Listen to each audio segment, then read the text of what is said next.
We're very, very lucky to have Nathanael Vette here to talk to us about now you call it the Beth-Zatha Vase. I've always called it the Beth-Zatha Vase, and I'm sure that's because I'm stuck in the 19th century. Nothing wrong with that. In terms of, now this is a vase which, it's certainly, I think, one of the most iconic items in our collection, and it's something which not many people have been interested in over the years. And then Nathanael got in touch with me via our librarian, Elizabeth, a few weeks ago, saying, can I come and have a look? And I said, yeah, come over. And we had such a fun time looking at this thing, kind of trying to work out its iconography, and more importantly, what that means in terms of some of the Gospels period, some of the Gospel scriptures which Nathanael's interested in. And so I thought, you know what, this would make a great talk. And so I asked, would you like to give a talk? And he said yes. So without further ado, it's over to Nathanael to tell us all about the Beth-Zatha Vase and the Gospel of St. John. Sorry, I must sorry, John, yes, you're absolutely right. Before we clear away the tables, the chairs at the end, we're going to let people have a little look at the vase. Now we'll have learnt all about it for 10 minutes, okay? Before we then put them away, and then everyone can go and have a drink. Can I ask you not to touch the items? If you want to move it around, either get me or Ava or John, and we will assist you in that endeavour. But that way, hopefully, risk is minimised. Thank you. Many thanks for the kind introductions, Felicity. It's an honour to speak about this vase. It's the first address I've ever given about a vase, so do be kind to me. But it is a privilege to speak about this amazing object. So, plenary addresses at the annual meeting of the British New Testament Society might sometimes draw audible yawns, but they do not normally draw audible gasps. This was not the case last year, however, when George Van Kooten addressed the conference at the University of Glasgow. Professor Van Kooten, who holds the prestigious Lady Margaret's Chair of Divinity at Cambridge, delivered an ambitious, if unwieldy, tour de force in which he challenged just about every established tenet of gospel scholarship. According to Van Kooten, the conventional solutions to the synoptic problem, which for lay people is the verbal and structural similarities between the Gospels, Matthew and Luke, aside from their shared dependence on Mark, all these solutions have it all wrong. The reason Matthew and Luke are so similar is not because they both rely on Mark and an unknown source, this is known as the two-source hypothesis, or because Luke simply used Matthew in addition to Mark, the Faragulda-Goodacre hypothesis, or, however, Van Kooten argues that it is actually because they both rely on two prior Gospels. Mark, and this is where the audience is meant to gasp, the Gospel of John. This, I am proposing, we call the Van Kooten hypothesis. For those of you with flourishing social lives who are not up to date on the past century of Johannine studies, John has long been considered an outlier in gospel scholarship. Conventional wisdom has been that it is both independent from and rita latent than the synoptic gospels. Its thought is too unlike the synoptics, its Christology too developed, and its historical situation too late to bear a close relation to the synoptics, let alone date to the same historical period. This at least was the prevailing view until the last 20 years. The tide has begun to shift in two ways. First, John's independence can no longer be assumed. There is a growing realization that if Mark and John were the only two Gospels to have survived from antiquity, there would be little doubt that John knew Mark. Not only do verbatim phrases from Mark's Greek regularly reappear in John, but many passages and even entire episodes in John make little sense unless Mark's narrative is presupposed. This lends weight to the ancient theory that John was intended to supplement the other synoptic Gospels. At the very least, it confirms that John is not independent of the Synoptic Gospels, but may, in its own distinct way, be considered the fourth Synoptic Gospel of the New Testament. Its dependence on Mark, and indeed its uncanny similarities to certain passages in Matthew and Luke, certainly render it posterior in date. But there has been another scholarly development over the last 20 years, one that seems to pull in the opposite direction. John has long been recognised as the most Jerusalem-centric of the Gospels, despite also being the most proximate to pagan ideas. In the most overquoted footnote in biblical studies, Martin Carler famously described the Gospels as passion narratives with extended introductions. Jesus' passion in Jerusalem takes up 37% of Mark's Gospel, but in John it takes up a whopping 53%. In addition to Jesus' fateful final journey, John adds another 3 journeys to Jerusalem, unparalleled in the Synoptic Gospels. John's focus on Jerusalem was once thought to be primarily theological, but recent archaeological discoveries, like the discovery of the Pool of Siloam in 2004, confirmed that John contains the most detailed knowledge of Jerusalem's topography found in any Gospel. This has led some, like James Charlesworth, to wonder whether John, though it reached its final form at a later date, might preserve memories from Jerusalem's destruction, or from before Jerusalem's destruction in 70 CE, perhaps even all the way back to the historical Jesus. Enter George Van Kooten. John's priority over the Synoptic Gospels is confirmed, Van Kooten claims, all because of a single but consequential verb. Before Jesus performs his first healing on the Sabbath, John 5:2 reads, "Now there is in Jerusalem by the sheep gate a pool, called in Hebrew Beth-Zatha, which has 5 porticos." The verb in question, esten, it is or there is, which occurs throughout John, as it does in Mark, usually evokes the historic present, a past action described as present for rhetorical or narratological effect. Van Kooten observes, however, that for the phrase esten de entois Jerusalemois, the verb functions not as an historic present, but as a descriptive or gnomic present. When esten is used this way in Greek literature, it refers to an ongoing state of affairs, general truths and principles. Consequently, the descriptive present in John 5:2 must refer to a physical structure that was still standing in Jerusalem at the time of John's writing. In 70 CE, however, the Romans utterly destroyed the city, and one must assume this included the Pool of Beth-Zatha.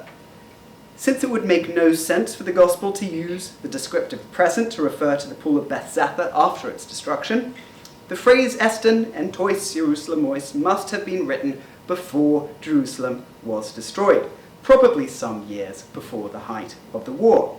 The Gospel of John must, therefore, date before 70 CE. Now, one could argue that John, writing actually after Jerusalem's destruction, is simply hoping to conjure images of fallen Jerusalem, a sort of pseudepigraphic present born out of a sense of trauma for the loss of the city, or nostalgia for a bygone age, or even longing for its rebuilding, not unlike saying next year in Jerusalem. Or one could note that biblical and Mishnaic Hebrew does not have a present tense, as Greek does, and that the author of John, a Greek speaker, nevertheless steeped in Hebrew language and culture, may not have recognized the weight that Van Kooten wishes to place on a single present tense verb.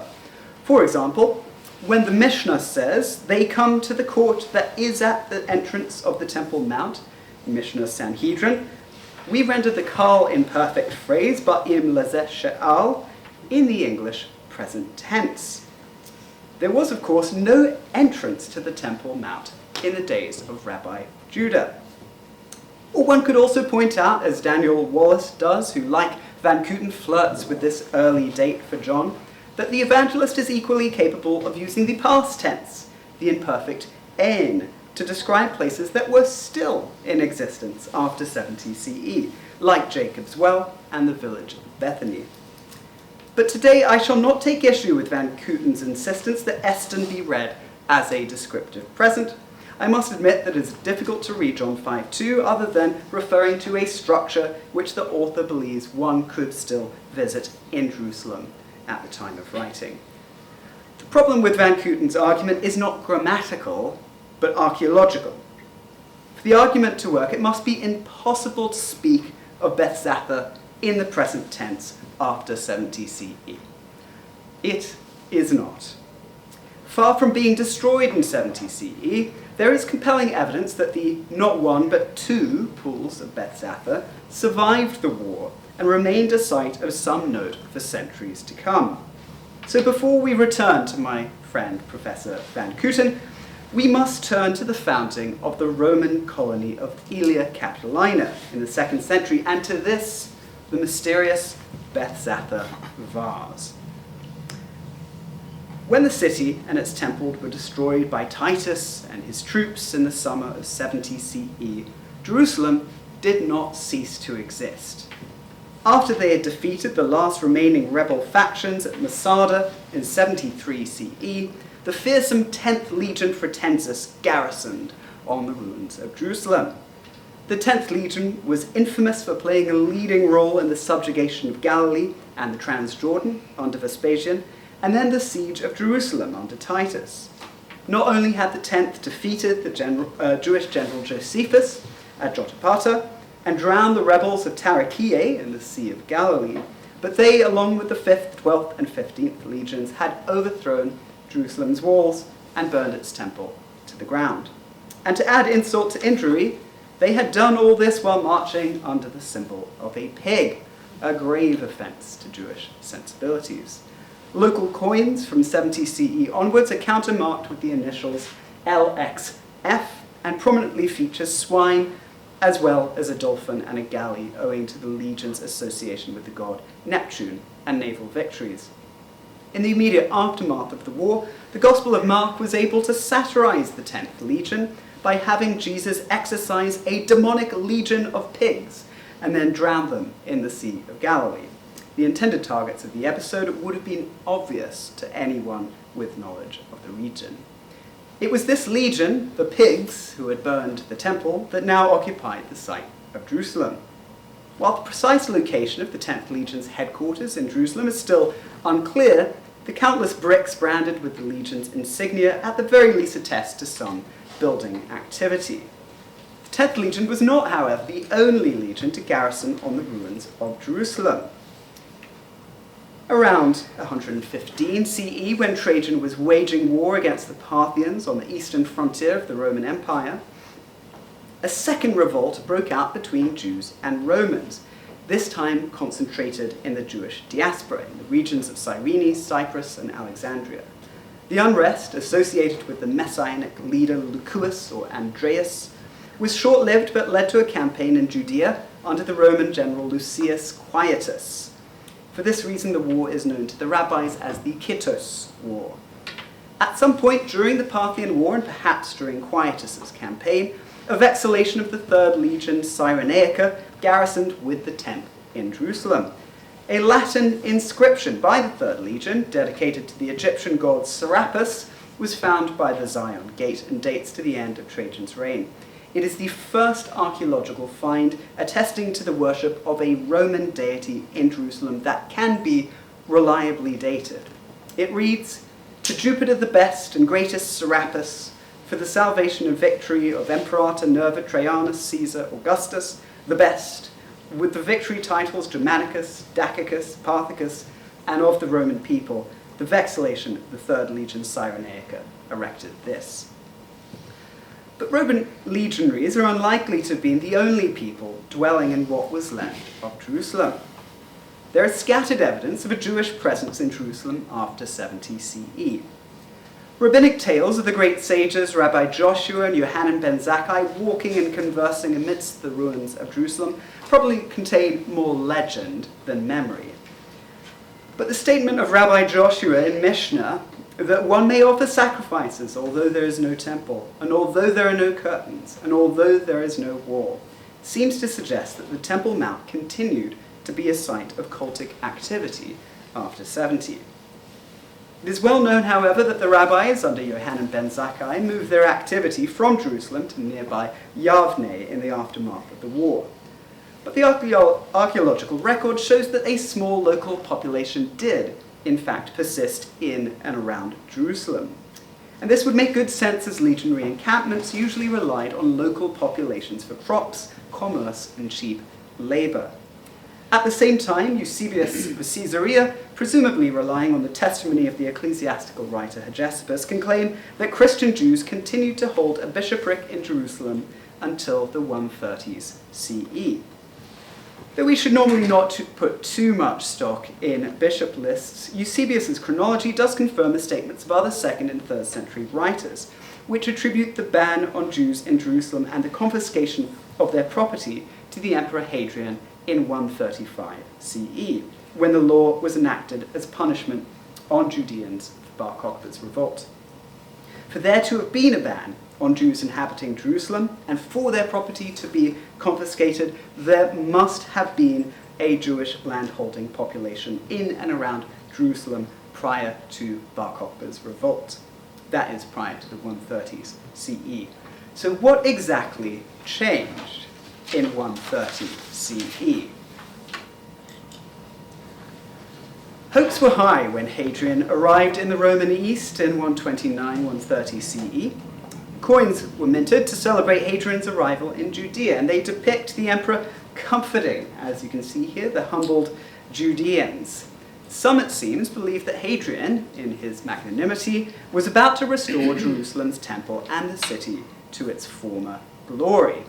After all, this was a reasonable expectation.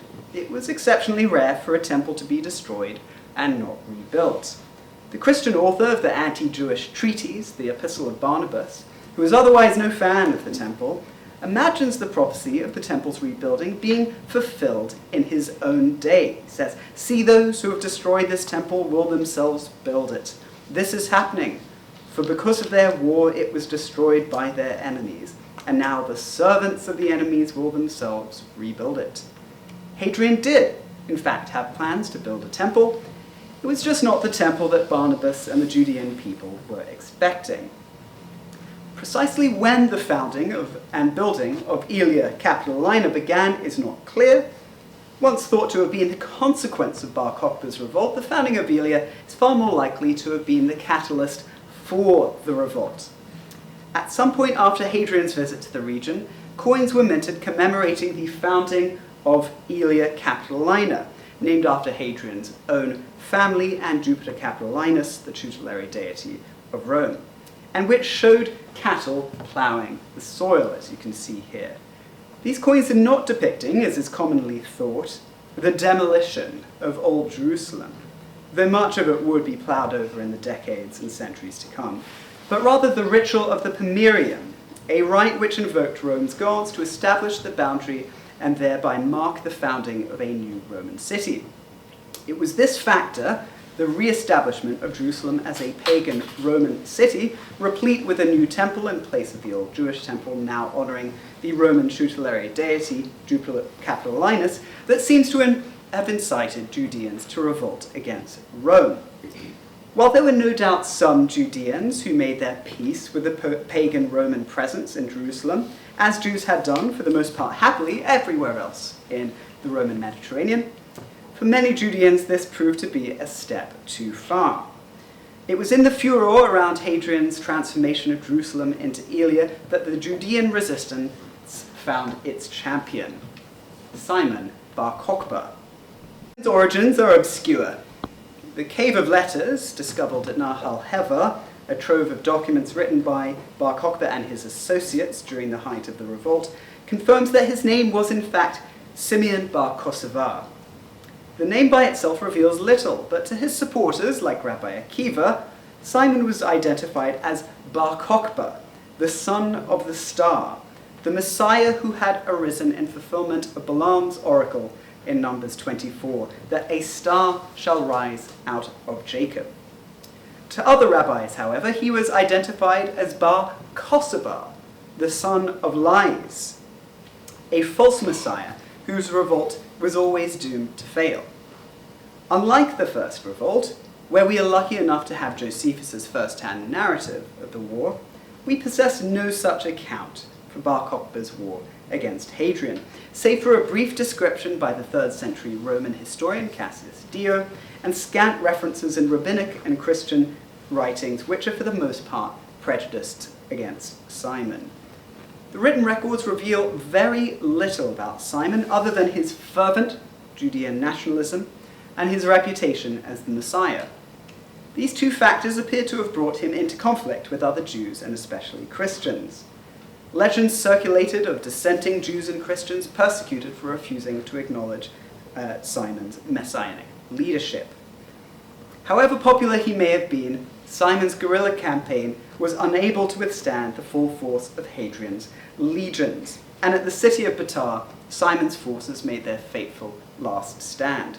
According to the rabbis, the bloodshed eclipsed that even of the first revolt.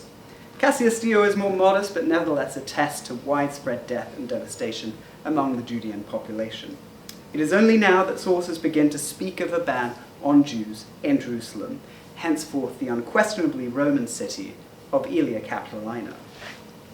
While the written record tells us almost nothing about the aims of Bar Kokhba and his messianic revolution, the archaeological record is far more illuminating.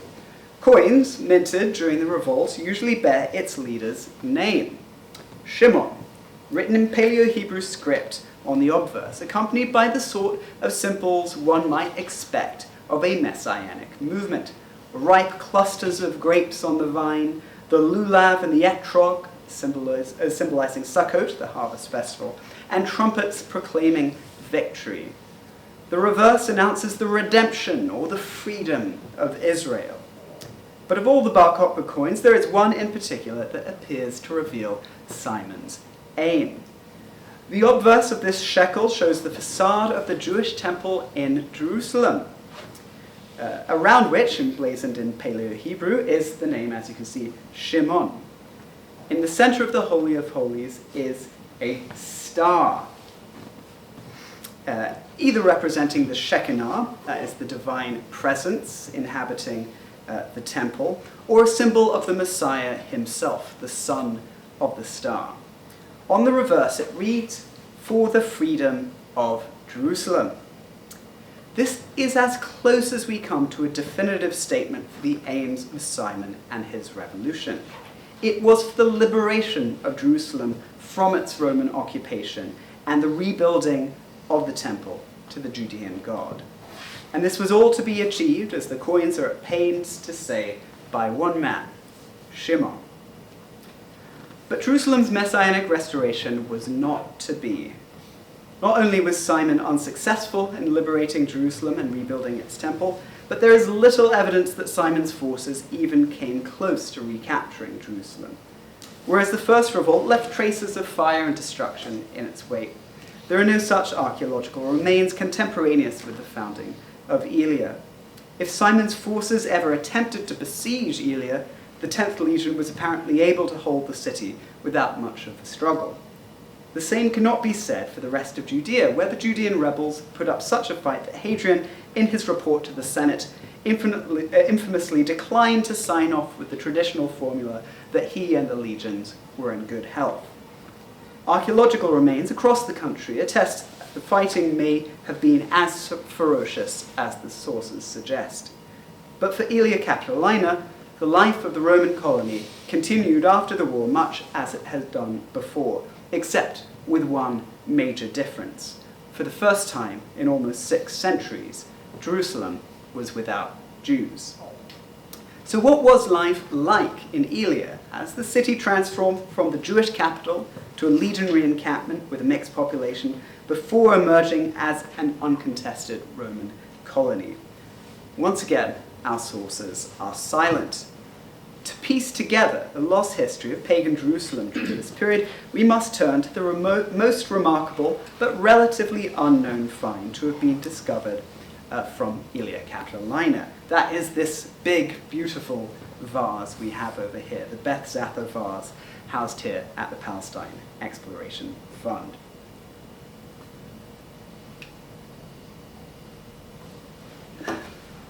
In a letter dated May 31, 1874, the French archaeologist Charles Simon Clement Ganneau, who 3 years earlier had identified the biblical site of Tel Gezer and uncovered the warning inscription from Herod's temple, announced an exciting new discovery to the Palestine Exploration Quarterly, boldly claiming that the find was one of the most precious archaeological objects that Jerusalem had yet produced.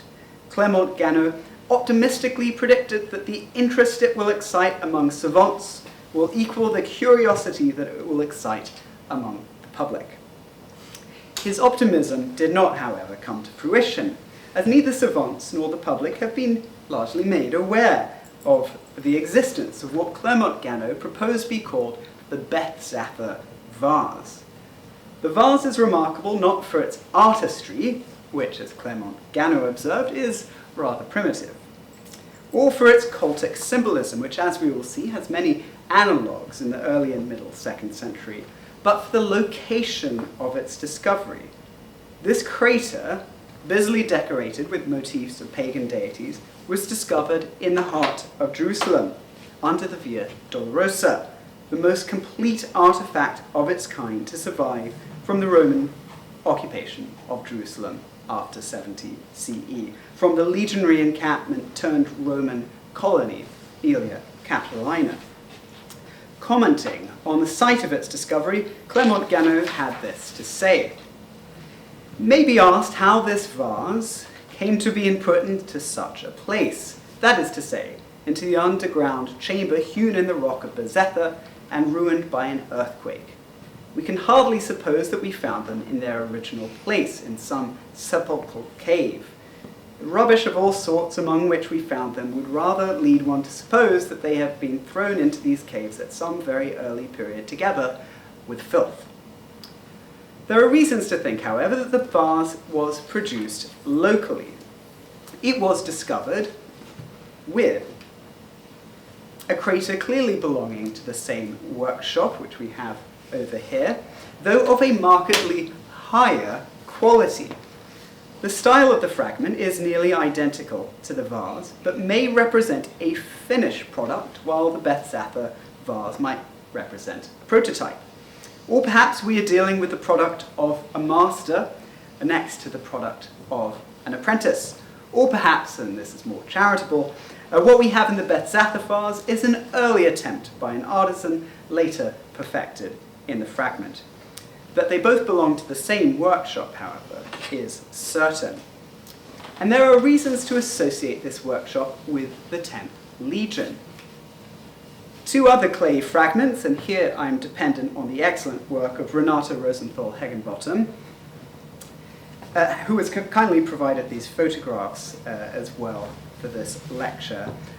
One found in the Crown Plaza excavations and the other in the Jewish Quarter excavations, both clearly of the same rustic type as the Beth-Zatha discoveries, likewise featuring crudely applied figures and busily decorated, as you can see, with stippling. The Crown Plaza fragment dates to stratum 5, that is between 70 and 132 CE, as the legionary encampment slowly transformed into what would become Aelia. That the mould was made with motza mal, locally sourced from the Judean hill country and extensively quarried by the 10th Legion, suggests that it, and perhaps the associated artifacts, may be classed as military pottery, perhaps produced at the legionary kiln a mile west of Jerusalem. This raises the possibility that the workshop or kiln that produced this vessel, and perhaps the other vessels of a similar type, was in operation prior to Hadrian's founding of Aelia, circa 130. While the precise location of the kiln or workshop that produced the Beth-Zatha vase in the Roman encampment or later Aelia is unknown, there are reasons to think that the cave where the vase was discarded was proximate to its use. As Felicity observed when we first looked at the vase together, one usually doesn't travel great distances to throw away a piece of rubbish. So what exactly was the purpose of this crater? And is there anything that might tie it to the site of Beth-Zatha? For this we must look at the applied decorations more closely. Let us start with the figures. Of the decorative figures applied to the vase, only one can be confidently identified. On either side of the crater is a male figure holding a caduceus in his left hand, a purse in his right, and with a cloak draped across his shoulders. This figure is without a doubt Hermes, the messenger of the gods, the guide for travellers, and the protector of commerce. And this is of a type particularly common from Trajan's reign onwards. What sets this Hermes apart is that he appears to be wearing, as you can see up here, an atef crown, identifying him with the Egyptian god Thoth. In addition to Hermes, there are two other figures who appear repeatedly and haphazardly across the vase, but whose identity is much harder to make out. The male figure is either Dionysus or Serapis. Both deities, as you can see, can be depicted in the nude or clothed with a spear resting on their left arm while they gesture with their right arm. Dionysus is distinguished by a panther sitting to his right, while Serapis has a dog, Cerberus, sitting to his right. As you can see, although it is very faint, there is a small figure sitting to the right of our deity, roughly the size of a panther or a dog. While the other symbols on the vase, and as we will see, the possibility that the site where the vase was discovered was in fact a serapeum, might favour an identification with Serapis, a deity who had been worshipped in Jerusalem at least since Trajan's reign. But the crater's probable function as a wine mixer might more readily suggest an identification with the god of wine, Dionysus. There are fewer identifying markers for the female figure. Unlike Hermes and the Dionysus Serapis, she is clothed, perhaps indicating that she is a demigoddess. As you can see, the deity strikes a similar pose to the Dionysus Serapis. She holds a spear in her left hand and appears to be pointing another object towards the ground in her right hand. Clement Gano speculated that she might be Hygeia, the daughter of the healing god Asclepius, who is often depicted with Serapis, or perhaps a Tyche, who would become strongly associated with Elia. But if James Charlesworth is right, that the object held in her right hand is the rod of Asclepius, that would rule definitively in Hygeia's favour. Add to this the possible association of the vase with a nearby cultic site, which again we will explore in a moment, and an identification with Hygeia becomes all the more likely. In addition to the rather crude deities are two more elaborate features on the vase, which further establish the connections to the deities already mentioned. Underneath the handles on both sides are two gorgonea. Gorgonea of this less monstrous type became increasingly common from the Hadrianic era onwards. It brings to mind their association with Asclepius, who was able to raise the dead, using the blood drawn from the side of a gorgon. Above the gorgonea on both sides are four serpents rising to where the handle meets the vase. Serpents were, of course, associated with the healing god Asclepius and by extension his daughter Hygeia. The serpents, as Clement Gano observed, might equally be identified with the Agatha demon, the good deity in the form of a snake who by the 2nd century had become associated with Serapis, so that Serapis's Calithos-crowned head was often depicted atop the body of an Agatha demon snake. As the two primary gods of healing, Asclepius and Serapis were naturally closely related, and in some cases appear to have been conflated, so there is no strong indication favouring an association with one over the other. Whichever deity it represents, the Ophidian imagery may well associate the vase with some kind of cultic activity, again, perhaps related to the site of Beth-Zatha. There is one final decoration on the vase that appears to establish an association with cultic activity. Both sides depict a portico with 4 columns. In the centre of the portico is a vase, much like the crater itself, which in this context could be used for pouring out libations to the gods or to the dead. On either side of the vase are 2 altars upon which incense is being burned. Might this temple scene offer a clue as to how the Beth-Zatha vase was intended to be used? It is here we must return to John 5:2 and the twin pools of Beth-Zatha, where Jesus is said to have made an invalid walk again. While George Van Cooten would have us believe that these pools were completely destroyed during the Great Revolt, so that it would have been impossible to speak of them in the present tense after 70 CE, we will see that this was not the case. To the contrary, there is strong evidence that at least by the founding of Aelia and perhaps earlier, the pools had been repurposed as a healing sanctuary dedicated to Asclepius, Serapis, or perhaps both deities.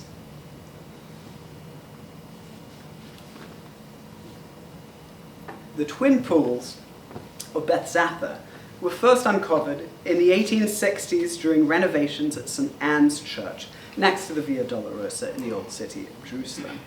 Since then, they have been excavated by the White Fathers and the Dominicans of the École Biblique. Recent work by Shimon Gibson has confirmed that the pools were likely used as mikvaot during the Herodian period. At some point before or during the founding of Aelia Capitolina, the pools were repurposed as part of a pagan complex dedicated to a healing god. We already know from the inscription of the 3rd Legion Cyrenaica that the god Serapis was already venerated in Jerusalem by the time of Trajan. Archaeological finds at the site confirm the association of healing with pagan deities. Discovered at the pools was a votive foot, a plaster cast of which is housed here, the PEF, which was dedicated by a woman, Pompeia Lucilla, and which either represents the divine foot of Serapis or, as is more likely, an offering presented to Asclepius or Serapis for the healing of a limb. This is one of 2 ex voto feet discovered at the pools, offerings consistent with Serapia and even more so with Asclepia. A lamp discovered by the pools appears to show an enthroned Asclepius, accompanied by his customary companion, a dog. A fragmentary votive relief depicting a coiled snake in what appears to be a shrine, which Duprez takes to be Serapis and Charlesworth takes to be Asclepius, in either case confirms an association with a healing deity. And finally, a votive relief depicting a nude woman entering a bath accompanied by the hand of a god reaching down to her, may well be depicting the healing activity of the Asclepion or Serapion at which it was found. The layout of the pools further suggests an association with Asclepius or Serapis. Not only does it feature the pools with their healing waters, but its many underground sepulchral caves, including the cave where the Beth-Zatha vase was found, would have been easily repurposed for incubation, where worshippers of Asclepius and Serapis could await a visitation from the god in their dreams. Even the porticos described by John, and indeed fragments of columns, bases, and capitals have been found at the site, are characteristic of Asclepia. Taken together, these factors confirm that in the 2nd century, the twin pools of Beth-Zatha were repurposed as a healing sanctuary dedicated to Asclepius or Serapis, or a combination or conflation of both deities. The vase of Beth-Zatha found at the site, with its Asclepian and Serapian imagery, may well have been intended for libations at this sanctuary. At the very least, it attests to the veneration of pagan deities, Hermes, Dionysus, Asclepius, and perhaps Serapis and Hygeia, near the site during the Roman occupation of Jerusalem. All of which brings us back to the Gospel of John and our friend George Van Cooten. If we remember, Van Cooten claims that John's description of the pool as esten dein tois Jerusalemois could only have been uttered as a descriptive present before its destruction in 70 CE. We have shown this simply to be untrue. The pools of Beth-Zatha were still in use as a pagan site in the 2nd century CE. Not only that, but the pools, renovated in pagan Iliia, were still in use in the 4th century. Then the Bordeaux pilgrim could say that further inside the city are, this is in Latin sunt, the third person present plural indicative, the twin pools with 5 porches called Beth-Zatha. The 6th century Piacenza pilgrim can similarly report that returning inside the city, we came to a pool which has 5 porticos. Also in the 6th century, De Situ Jerusalem can report near the temple is the pool of Beth-Zatha. It was apparently possible to speak of the pools of Beth-Zatha in the present tense, at least until the 6th century. And as a colleague leaned over to me and said during Van Couten's plenary, I've been to the pool of Beth-Zatha, and it is still in Jerusalem right now. So, nevertheless, I think Van Couten might be onto something in suggesting that the description of the pools of Beth-Zatha can tell us something about the date of John's Gospel. Van Couten has offered a bold argument, and a bold argument requires a bold counter-argument. So in this final section, let me accept Van Couten's challenge and offer a brief but hopefully convincing case for dating the composition of John's Gospel to Hadrian's reign, perhaps sometime during the founding of Aelia Capitolina and the early days of Bar Kokhba's revolt. Commentators have long noticed the extensive parallels between Jesus in John 5 and the cult of Asclepius. Jesus questioned the invalid, Tholes hugies genisthai, do you want to be healed, is without parallel in the Gospels. It is not without parallel, however, in accounts of Asclepius' healing of invalids. Jesus' miracle at Cana, where he fills jars of water with wine, is again without parallel in the Gospels. It is not without parallel, however, in 2nd century accounts of Dionysus, where the god turns water into wine and fills empty craters. And Jesus' blood flowing from his side is without parallel in the Gospels. It is not without parallel, however, in 2nd century accounts of Asclepius' extracting of life-giving blood from the side of the Gorgon. John's familiarity with pagan myths and desire to establish Jesus' superiority over the deities of the Greek and Roman world is without parallel in the Synoptic Gospels. So is John's knowledge of the topography of Jerusalem. Scholars who focus on the former tend to locate John in a thoroughgoing pagan city, like Ephesus, perhaps in the 90s. While scholars who focus on the latter tend to date John in Jerusalem before 70. Might I suggest that a better way to balance John's polemic against pagan deities and his familiarity with the topography of Jerusalem is situating the Gospel much later, in the early 130s, when Jerusalem was being transformed into Aelia Capitolina and before Jews were expelled following the failure of Bar Kokhba's revolt. There are other signs that John might date to this period. Only in John is there an anxiety about the rebuilding of the temple. When Jesus cleanses the temple in John 2, Jesus declares, destroy this temple and in 3 days I will raise it up. The Judeans respond saying, this temple has been under construction for 46 years and you will raise it up in 3 days? But John interjects to say he was speaking of the temple of his body, meaning that no other temple is needed. We know from Barnabas and from Bar Kokhba's coins that many were hoping to see the temple rebuilt following Hadrian's visit to the region. John throws cold water on this expectation. Jesus is to be their temple. There is no need for another. Only in John is there anxiety about a Messiah who comes in his own name. After healing the invalid at Beth-Zatha, Jesus tells the Judeans, I have come in my Father's name and you do not accept me. But then he adds cryptically, but if another comes in his own name, you will accept him. Who could this be but Bar Kokhba, the messianic son of the star, whose name appears so prominently on all the revolutionary coins from this period, even appearing over the facade of the rebuilt temple to the Judean God in Jerusalem. Only in John is there a polemic against the synagogue, as in John 16:2. They will put you, that is followers of Jesus, out of the synagogues. Indeed, an hour is coming when those who kill you will think that by doing so they are offering worship to God. There is no evidence of Jews ever killing Christians except for this period when Justin Martyr claims that Bar Kokhba, leading the Jewish revolt, ordered that Christians alone should be led away to terrible punishments unless they would deny Jesus the Messiah and blaspheme. The Apocalypse of Peter speaks also of a false Jewish Messiah who is to arise. And when they reject him, he shall slay them with the sword, and there shall be many martyrs. Many will become martyrs at his hand, in what must also be a reference to Bar Kokhba. Justin is, of course, mistaken that only Christians died at Bar Kokhba's hand.